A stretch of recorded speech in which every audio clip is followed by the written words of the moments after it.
ఎవరైనా సరే నోరు అదుపులో పెట్టుకుని మాట్లాడాలని వైసీపీ నేతలకు వార్నింగ్ ఇచ్చారు హోంమంత్రి అనిత. ఏది పడితే అది మాట్లాడితే నడుస్తుందని అనుకోవద్దని, ఇది ఎన్డీఏ ప్రభుత్వమని అన్నారు.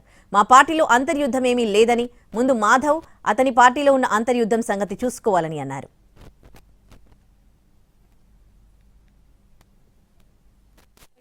అంతర్యుద్ధాల గురించి మాట్లాడుకోమనండి. మా అంతర్యుద్ధాల గురించి మాట్లాడుకుంటే తర్వాత మా అంతర్యుద్ధాల గురించి తర్వాత అతను మాట్లాడవచ్చు.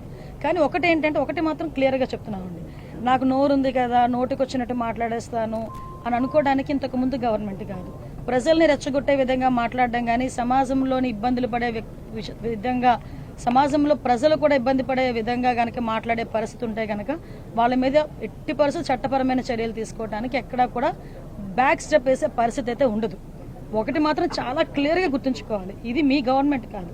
నోటికి వచ్చినట్టు బూతులు మాట్లాడతాము, నోటికి వచ్చినట్టు ఏది మాట్లాడినా చెల్లుబాటు అయిపోతుంది, మమ్మల్ని ఎవడు ఏమీ చేయలేడు అనుకునే గవర్నమెంట్ కాదు.